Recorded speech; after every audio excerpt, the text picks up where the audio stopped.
This happened many years ago during the springtime. It was that awkward transitional period in my life. I had just graduated, wasn't tied down with any commitments yet, and had way too much free time on my hands.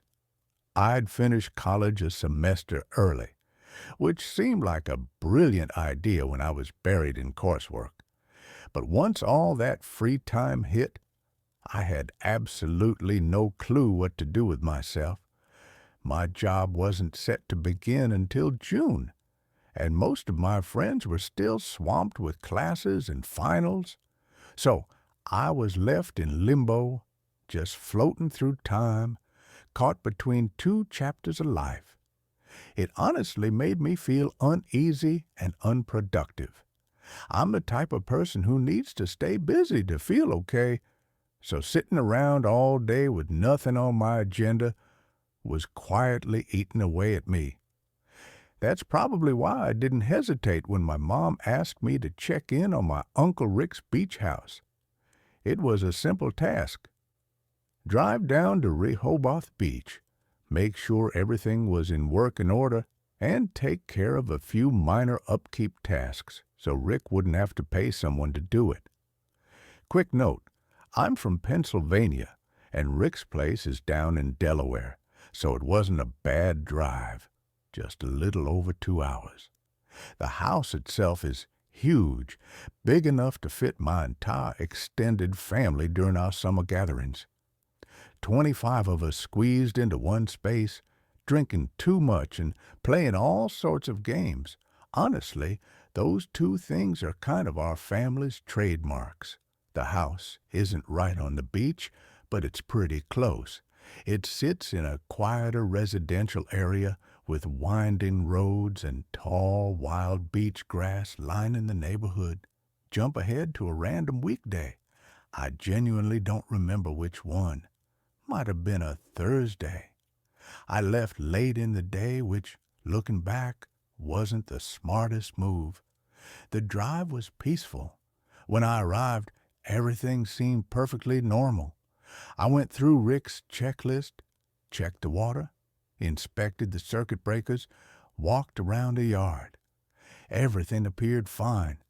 But to tell you the truth, being there alone felt off. I'd never seen the place without the chaos of board games scattered everywhere and relatives loudly laughing and drinking. The silence hit different.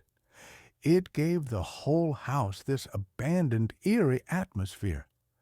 I'm sure you've got a place like that, maybe a restaurant or a family home that's always full of life. Now imagine it totally quiet and still. Unnerving, right? Anyway, it was getting late, and I absolutely hate driving in the dark. I texted my mom, letting her know I'd stay the night and head back the next day. She said that was smart and reminded me to thank Rick for letting me crash there, which I did.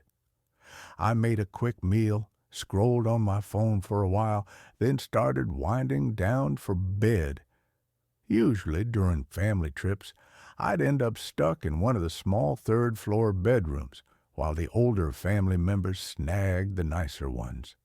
No complaints, just how things went.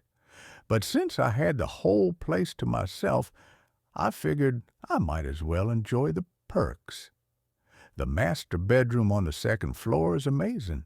Private bathroom, massive walk-in closet, and an unbelievably soft bed. No-brainer. That's where I was sleeping. I got under the covers around midnight and was out cold in no time. I can't say exactly what time I woke up, only that something jerked me awake. I was groggy, but I was completely sure I just heard a noise coming from the closet, like something dropped in there. I stayed perfectly still, just barely tilting my head toward the closet. That tiny movement had my heart pounding. My mind was alert, but my body didn't want to move. It was like sleep paralysis. But not exactly. I could move. I just didn't want to. I didn't want to confirm if something was actually in that closet. I shut my eyes tightly and told myself to fall back asleep. And I nearly did. But just as I was slipping back into sleep, I heard it, a quiet thud from inside the closet. I opened my eyes just a sliver and tried to convince myself I imagined it. But deep down, I knew I hadn't. And then, like something took control of me, I became completely frozen, this time for real. I physically couldn't move even if I wanted to. Until that night, I never understood what being truly frozen with fear meant. I lay there, helpless, listening as the closet door slowly creaked open. Through barely cracked eyes, I saw a dark silhouette step out into the room.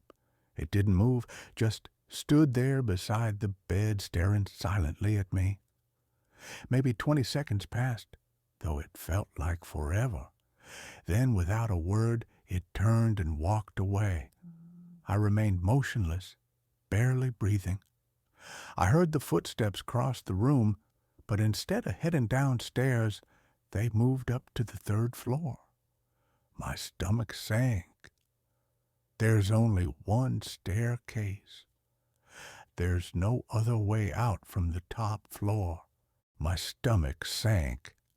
There's only one staircase. There's no other way out from the top floor.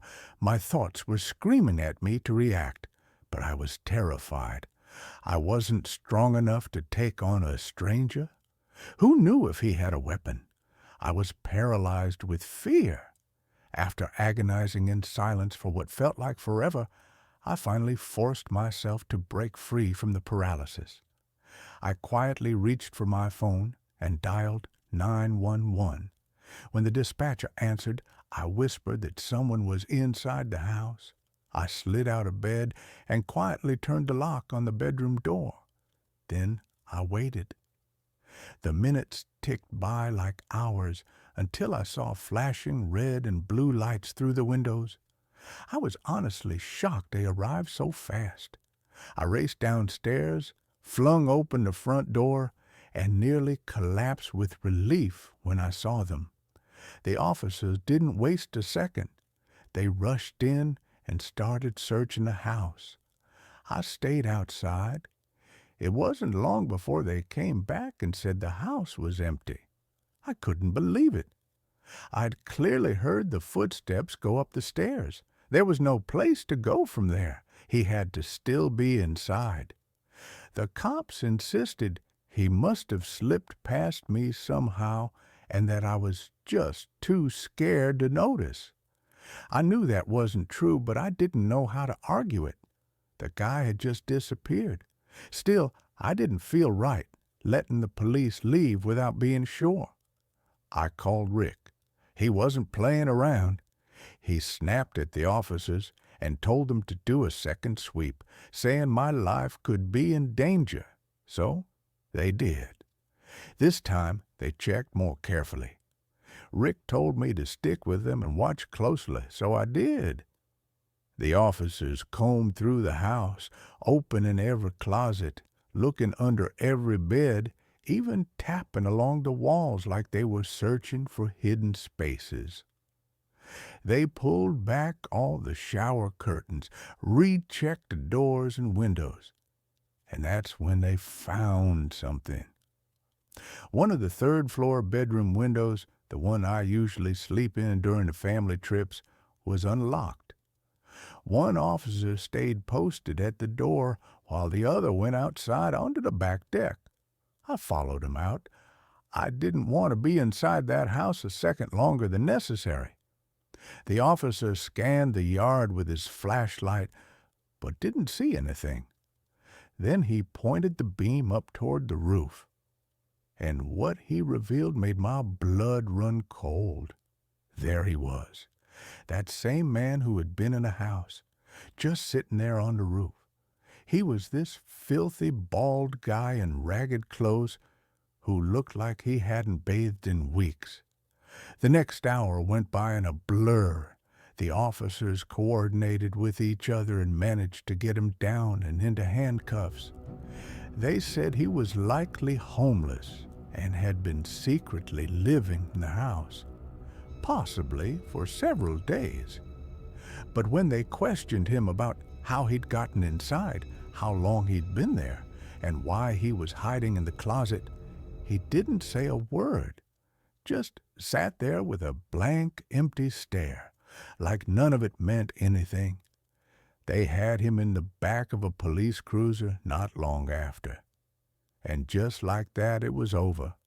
The whole thing was so surreal that I still have trouble wrapping my head around it.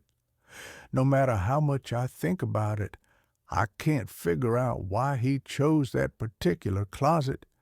Maybe he heard me enter and panicked, hiding wherever he could. I still don't understand how he got in the first place. Neither does Rick. Reaching the roof from the ground seems impossible, so that theory doesn't really hold water. Since then, my relatives have been urging Rick to get better security for the house, but he keeps refusing for reasons I can't begin to understand. The scariest part is thinking that if I'd gone to sleep in the room I usually get assigned, things could have ended very differently.